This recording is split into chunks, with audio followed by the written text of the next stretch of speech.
கேட்குவா அடைவேணும் phone அடித்தான் மண்டலம் தான் ஆடுறேன் நம்மள ஐயா மாட்டேன்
தலைவர் காவல்துறைக்கு ஒத்துழைப்பு கொடுங்க அமைதியாக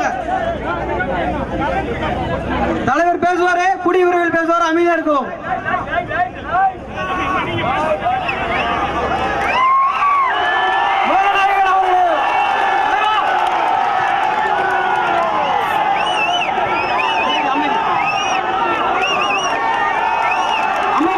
வணக்கம்.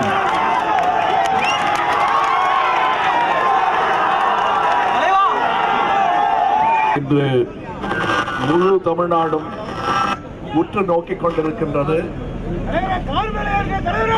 அவர்களுடன் கலக்க தயாராக இருக்கிறது. நான் இங்கே வந்திருப்பது தமிழனாக, தனி மனிதனாக, கட்சி தலைவனாக இல்ல, லாபத்திற்கும் சம்பாத்தியத்திற்கும் முக்கியத்துவம் கொடுத்து மக்கள் உயிர் போனால் பரவாயில்லை என்று நினைக்கும் எந்த ஒரு தொழிலும் முடக்கப்பட வேண்டும். உயிரை விட முக்கியமான ஒரு விஷயம், அதுவும் ஏழை மக்களின். இப்படி கத்திக்கிட்டே இருந்தா பேச வேண்டியது பேச முடியாது. நீங்க எல்லாரும் புரிஞ்சுக்கிட்டு இருக்கீங்க. இங்க தூத்துக்குடி மக்களுக்கு புரிஞ்ச அளவு இப்ப தமிழகம் எங்கிலும் அந்த உணர்வு இது மத்திய வரை செல்ல வேண்டும், டெல்லி வரை கேட்கணும் இந்த குரல். அது ஏன்னா இங்க இருக்கிற அரசுக்கு கேட்ட மாதிரி தெரியல. அவங்களும் செய்ய வேண்டியதை செஞ்சிட்டு இருக்காங்கன்னு நினைக்கிறேன். பார்ப்போம். நன்றி. இப்ப நான் போய் மக்களை பார்க்க வேண்டும். நீங்களும் இந்த போராட்டத்தில் அயராது உங்கள் தோள் கொடுக்க வேண்டும். கொடுத்து கொண்டிருக்கிறீர்கள் என்பது எனக்கு தெரியும். அனைவருக்கும் வணக்கம்.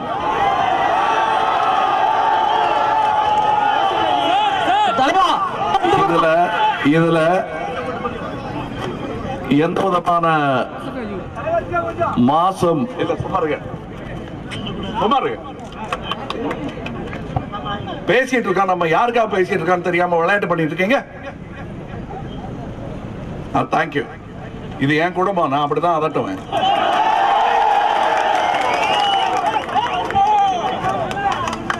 இங்க அந்த மாதிரிலாம் ஒண்ணு நடக்கல, எல்லாம் சரிவர நடந்துகிட்டு இருக்குங்கிறத ஒரு செய்தியா பரப்ப முயற்சி பண்ணிட்டு இருக்காங்க.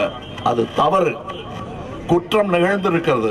குற்றம் கடிதல் அரசின் வேலை. அதை அரசு செய்யவில்லை என்றால் மக்கள் செய்வார்கள். நன்றி, வணக்கம்.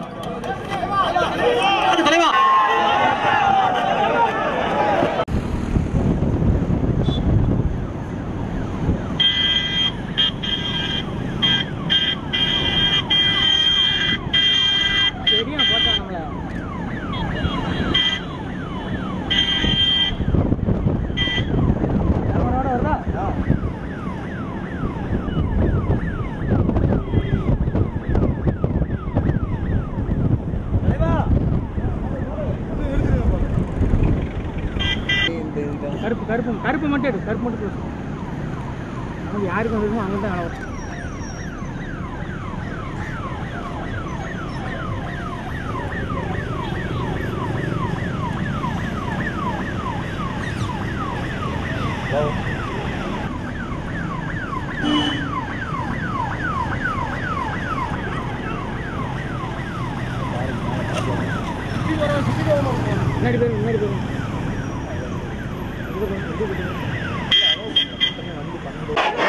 கொஞ்சம் அந்த முன்னாடி போயிருங்கண்ணா, இங்கதான் அதுக்கு அது ஃப்ரெண்ட்ல போயிருங்க.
அந்த கருத்தை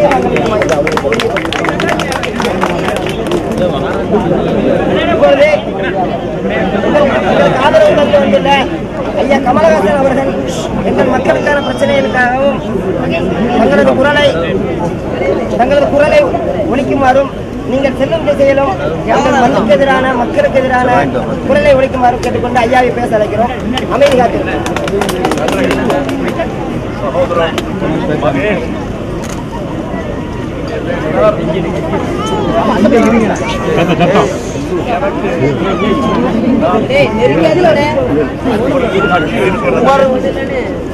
ஆனால் நான் இங்கே வந்திருப்பது மனிதனான என் பெயர் கமல்தான்.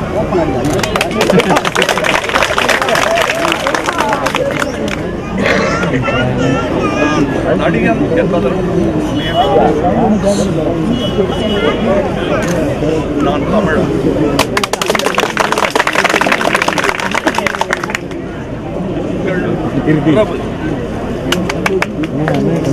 மொழியால் மட்டுமல்ல உணர்வாக உங்களுக்கு நிகழ்ந்து கொண்டிருக்கும் இந்த அநீதி, நிகழ்ந்து கொண்டிருக்கும் இந்த அநீதி வியாபார பேராசையின் ஒரு கோர முகம். அதைத்தான் நீங்க பார்த்துருக்கீங்க. எனக்கு வெவ்வேறு செய்திகள் சொல்லி அனுப்புறாங்க. இருக்கிற மக்கள் காசு கேட்கிறாங்க, காசு வைத்து பழக்கப்படுத்தக்கூடாது, அதனாலதான் நாங்க போராடி இருக்காங்க. அதாவது நீங்க காசு கேட்கறதாகவும் அந்த காசை கொடுத்துட்டா அவங்களுக்கு நஷ்டமாயிருங்கிறதுனால சொல்றாங்க. அவ்வளவு எங்களால் கொடுக்க முடியாது, ஆளுக்கு 5 கோடி ரூபாய் கேட்கிறாங்க அப்படின்னு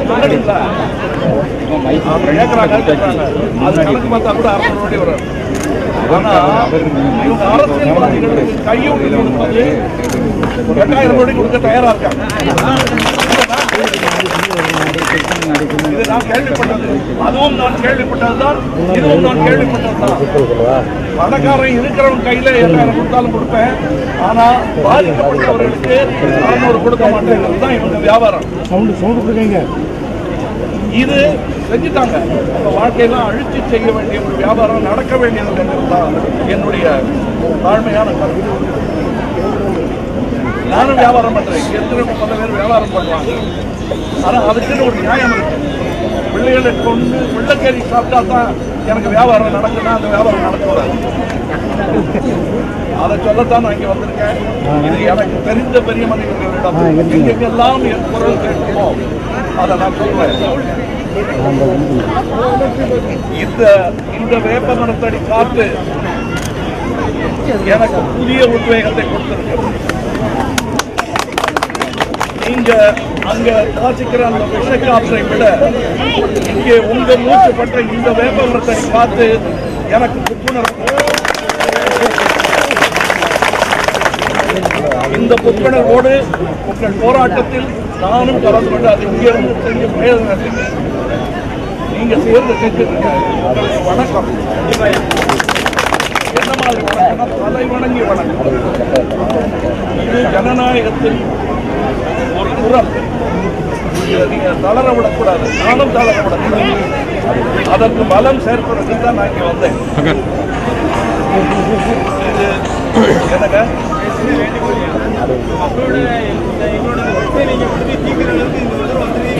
ஹலோ கட்டணம் மாதம்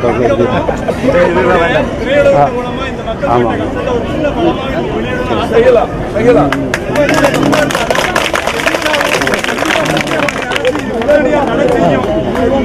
கடந்த காலகட்டத்தில் அதிகமான நோய்கள் ஒரு அநீதியான ஒரு செயல்பாட்டுக்கு எதுக்கு அக்கிரமத்துக்கு ஒரு அனுமதி கொடுத்து இந்த ஜனநாயக நாட்டில் ஏன் தடுக்கிறாங்க? உங்களை போய் சொல்றீங்க வெளியே அந்த கிரீன் பெல்ட்னு சொல்லியிருக்காங்கல்ல, அதை அமைச்சாங்களா? ஆனா இருக்கு வந்து பார்த்தா தானே தெரியும். இருக்குன்னு எல்லாரும் சொல்லிட்டு இருக்காங்க. எல்லாம் செய்ய வேண்டியதெல்லாம் செஞ்சுட்டாங்க. ஆனா இவங்கதான் படிப்பறிவு இல்லாத கிராமத்து மக்கள் பேசியிருக்காங்க. நானும் படிப்பறிவு இல்லாதவங்க. ஆனா இந்த அறிவை வச்சுதான் இந்த நாளை அதனால சும்மா என்ன கணக்கு கேட்கறாங்க. உங்களுக்கு தெரியுமா அந்த கோயில் வீட்டுல நீங்க உங்களுக்கு ஓட்டு கிடைக்கிறது? நான் ஓட்டுக்காக வரலைங்க. என் பேர் கமலா. தமிழ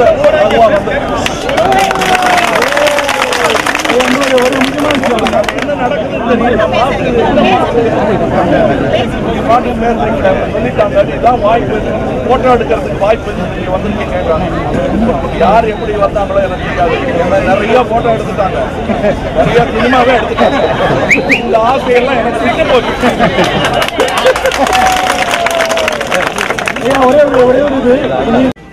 அந்த இடம் முழுவதுமாக அங்கேதான் இருக்கிறதான்னு பார்க்கணும். இப்போ அவங்க விரிவுபடுத்தும் ஒரு விஷயத்துக்கு டிஐபி என்று சொல்கிறார்கள், ஒரு இண்டஸ்ட்ரியல் பார்க் என்று. அதற்கான லைசன்ஸும் இன்னும் வழங்கப்படவில்லை. ஆனால் வேலை துவங்கி விட்டதாக சொல்லிக் கொடுத்திருக்கிறார்கள். சிலர் அங்கே மெட்ராஸில் ஏசி ரூமில் உட்காந்துட்டு பேசுறதுக்கு காசு வாங்குறவங்கெல்லாம் வந்து நிஜமாவே அந்த மாதிரி ஏதாவது நடந்திருக்கா, தெரியுமா, சாட்சி இருக்கா, ப்ரூஃப் இருக்கான்னு கேட்குறாங்க. அங்கே போய் நான் அங்கே எந்த மாதிரி அநியாயம் ஒரு டெமோக்ராட்டிக் இந்தியாவில் ஜனநாயக இந்தியாவில் நடக்கக்கூடாது என்பது 15 நாட்களுக்கு நிறுத்தி வைக்கப்பட்டிருக்கிறது என்பது இந்த போராட்டத்தை அடக்குவதற்காக நிர்வாகம் செய்து தமிழக அரசு செய்து கொண்டாங்க. எனக்கு தெரியல, யாரோ செய்தது தான் அது. ஆனா இந்த நேரத்துல வந்து மாசு கட்டுப்பாட்டு வரையும் இப்ப டெஸ்ட் பண்ணாங்கன்னா ஒண்ணும் இருக்காது. அதையே எங்களுக்கு வந்து ஆதாரமாகவும் இது மாசற்ற ஒரு ஜோதின்னு சொல்லக்கூடாது. எங்களுக்கு அதை நம்ப முடியாது. ஏன்னா இப்ப வேலையை நிறுத்திட்டு, அதாவது ஜுரம் இல்லாத போது டெம்பரேச்சர் எடுக்கிற மாதிரி இல்லை. இந்த போராட்டத்திற்கு அரசு வந்து செவிசாய்க்க வைக்க வேண்டியது கடமை மக்களுக்கு, எனக்கு, நமக்கு எல்லாரும். நீங்க கூட ஊடகங்கள் கூட இனிமே அமைதியா இருக்க முடியாதுங்கிறது தான் என்னுடைய பார்வையானது. உங்களுடைய தனிப்பட்ட கோரிக்கை தனிப்பட்ட கோரிக்கை இனி அந்த விரிவாக்கம்ங்கிறது அனுமதிக்கவே கூடாது. வேற ஏதாவது சட்ட சிக்கல்கள் இருக்கான்னு பார்க்கணும். முடிந்தால் இதை மூடி விடுவது தான் நல்லது. ஏன்னா மக்களின் உயிரை விட ஒரு பெரிய வியாபாரம் இந்தியாவுக்கு காப்பர் வேணும். அந்த மாதிரி பார்த்துட்டே இருந்தோம்னா மக்கள் உயிரை விட இந்த வியாபாரம் தான் பெருசுன்னு நினைக்கிறது. அப்படின்னா வேற ரெட் ஜோன் அல்லாத, அதாவது இந்த குடியிருப்புகள் இல்லாத ஒரு ரெட் ஜோன் பார்த்து அதில் வச்சிருக்கலாம். குடியிருக்கும் பகுதியில், விவசாயம் நடக்கும் பகுதியில் இதை செய்ய வேண்டிய அவசியம் போர்ட்டுக்கு கிட்ட இருக்குன்னு சொல்றது ஒரு காரணமாக ஏற்றுக்கொள்ள முடியாது. தூத்துக்குடியுடைய பிரச்சனை இது, தமிழகத்தினுடைய பிரச்சனை நீராதாரம். அந்த நீராதார பிரச்சனைக்கு இன்னைக்கு நடத்தக்கூடிய திமுக நடத்துகின்ற கூட்டத்தில் உங்களுக்கு அழைப்பு வரவில்லையா, அல்லது நீங்கள் கலந்து கொள்ள? எனக்கு தெரிந்தவரை எங்கள் ஆஃபீஸுக்கு வரலைங்க. வந்தால் கலந்து கொள்ள வேண்டிய ஒரு முக்கியமான 4ஆம் தேதி அதை பற்றி பேசவிருக்கிறோம் திருச்சியில் விரிவாக.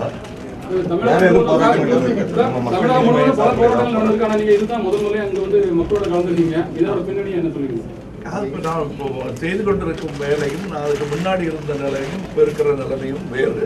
அதனால இப்போவாது வந்தேன்னு சந்தோஷப்படுறது தான் நல்லதுன்னு எனக்கு தோணுது. ஏன் வந்தீங்கன்னு கேட்காம இப்போவாது வந்தேன்னு சந்தோஷப்படுறது தான் நல்லது. நீங்க விளம்பரத்திற்காக கமல்ஹாசனாக வந்திருக்கிறீங்க. ஏன்னா அது அவர்களுடைய வேண்டுகோளாக இருந்தது. காட்சி இப்ப பேசுறது வெறும் கமல்ஹாசன் மக்கள் நீதி மையத்தின் தலைவராக பேசுகிறேன், பிரசிடென்டா பேசுறேன். கடம்பூர் ராஜ் அமைச்சர் கடம்பூர் ராஜ் நீங்க விளம்பரத்திற்காக தான் இங்க வந்திருக்கீங்க. கடம்பூர் ராஜ் அமைச்சர் நீங்க விளம்பரத்திற்காக மட்டும் வந்திருக்காங்க. மக்கள் பிரச்சனைகள் நாங்க பாத்துக்கிட்டு தான் அவங்க அவர் வேலையை பார்க்கட்டும். விளம்பரம் என்பது மக்களின் நல்ல ஆதரவுடன் எனக்கு வாழ்க்கை பூரா கிடைச்சிட்டு இருந்தது. அதனால இனிமே புதுசா நான் விளம்பரம் தேட வேண்டியதில்லை. வாழ்க்கை பூரா எனக்கு தேவைக்கு அதிகமான விளம்பரத்தை மக்கள் எனக்கு கொடுத்திருக்கிறார்கள். 5 வயசு குழந்தையா இருக்கும் போதே என்னை தோளில் தூக்கி வைத்து கொண்டாடியது தமிழகம். அதனால எனக்கு விளம்பரத்துக்கு பஞ்சம் இல்லைங்க. அது நல்லா கிடைச்சிட்டு இருக்கு. இப்ப நான் செய்ய வேண்டியது என்னுடைய மனதுக்கு ஒரு நீதி சொல்ல வேண்டிய கடமை எனக்கு இருக்கு. நீங்கள் இதுவரைக்கும் இருந்த சினிமா மேடை என்பது ஒன்று வேறு, அரசியல் மேடை என்பது வேறு. இந்த 2 மேடைக்கும் இருக்கின்ற ஏற்றத்தாழ்வுகளை நீங்கள் எப்படி பார்க்கிறீர்கள்? அதில் எப்படி உழைக்க வேண்டியது இருந்தது, இதில் எப்படி உழைக்க வேண்டியிருக்கிறது? அதுதான் ஏற்றம்னு முதல்ல நினைச்சிட்டு இருந்தேன். ஆனால் இப்பொழுதுதான் புரிகிறது, மக்களுக்காக உழைப்பதை விட பெரிய ஏற்றம் ஒன்று இருக்க முடியாது. என் வாழ்க்கையில் நான் ஒரு படி இல்லை, பல படிகள் மேலே உயர்ந்திருக்கிறேன் என்பதை தான் நான் உணர்கிறேன். அதற்கு தகுதி உள்ளவனாக நடந்து கொள்ள வேண்டியது என்னுடைய கடமை. அதைத்தான் செஞ்சுட்டு இருக்கேன். சார் நீங்க இன்னைக்கு வந்திருக்கீங்க சார் நீங்க இன்னைக்கு வந்திருக்கீங்க. அடுத்த கட்டமா இப்போ உங்க கட்சி சார்பா ஏதாவது போராட்டங்கள் முன்னெடுப்பீங்களா? மக்கள் என்கிட்ட கேட்டுக்கிட்டது தான் என்னுடைய கடமையாக மாறும். இப்ப ஏன்னா அவர்களின் பிரதிநிதியாக நான் செல்லும் இடமெல்லாம் இந்த குரலை உயர்த்த வேண்டியது என் கடமையாக இருக்கு. சட்ட ரீதியான போராட்டங்கள் எதுவும் முன்னெடுப்பீங்களா? அதுவும் ஆலோசிக்கப்படும். அது நான் கட்சியில் உட்கார்ந்து வல்லுநர்களுடன் பேசி, நிறைய வக்கீல் இருக்காங்க, நிறைய அறிஞர்கள் இருக்காங்க, அவங்க கூட பேசிட்டு காவிரி பிரச்சனைக்கு ஏதாவது போராட்டங்கள் நம்ம மக்கள் நீதி மையம் இருக்கு. அதான் 4ஆம் தேதி அன்னைக்கு திருச்சியில் அதை பற்றி பேச போறோம். இல்ல அப்படின்னு சொல்றாங்க. அது கொடுத்ததா எனக்கு வர்ற செய்தி. வதந்தியை நம்பாதேங்கிறாங்க. வதந்தியை கிளப்புறதே அவங்களும் கிளப்புறாங்க. நாங்க கேள்விப்படுறதும் வதந்திகள், வெவ்வேறு வதந்திகள் சொல்றது சரிதான். வதந்திகள் நிறைய சொல்றாங்க. உங்க ஊடகத்துல இருந்து கூட வரலாம், வெளியில இருந்து வரலாம். ஆனா அந்த வதந்திகளை கேட்கும் பொழுதே திராசு சரியா இல்லை. மதுரை திருச்சிக்கு அடுத்து தமிழ்நாடு முழுவதுமாக ஒரு சுற்றுப்பயணத்திற்கான திட்டம் உங்களிடம் இருக்கிறது. கண்டிப்பாக இருக்கு. தேர்தல் காலத்தில் மட்டுமா? இப்பவே போறோம். தேர்தல் காலத்துல அது வேற ஒரு ஓட்டமாக இருக்கும். இது என்னுடைய கடமை. மக்களை பார்க்க வேண்டியது என்னுடைய கடமை. லாஸ்ட் क्वेश्चन சார், தேர்தல் வருவதற்கு காலம் இருக்கிறது, எப்போ வேணாலும் வரும் சொல்லலாம். ஆனால் அதற்கு முன்பாக நாடாளுமன்றத்திற்கு தேர்தல் வந்துவிடும் என்ற ஒரு எண்ணம் பரவலாக இந்தியா முழுவதும் பேசப்படுகிறது. அதை பற்றி நீங்கள் என்ன நினைக்கிறீங்க? பார்க்கணும்.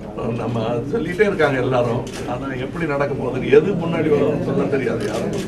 சரி, சட்டமன்றத்தை அதிமுக உறுப்பினர்கள் தடை செய்வது உண்மையிலே அந்த நம்பிக்கையில்லா தீர்மானத்தை வரவிடாமல் தடுப்பதற்கென்று அகில இந்திய அரசியல் கட்சியிலிருந்து பல்வேறு கட்சிகள் சொல்கிறார்கள். தமிழ்நாட்டின் ஒரு அரசியல் கட்சி தலைவர் என்ற முறையில் உங்களுடைய பார்வை என்ன? அவங்க தக்க வைத்துக்கொள்ள அந்த சேர பிடிச்சிட்டு விடாம உட்கார்ந்துருக்காங்க. அவ்வளவுதான். சார், சினிமா ஃபீல்ட்ல இருந்து இந்த இதுக்கு ஆதரவு கொடுத்து எதுவும் போராட்டம் வருவாங்களா? இல்ல இந்த போராட்டத்துக்கு உங்களுடைய சினிமா துறையில இருந்து வருவாங்க நம்புறேன்.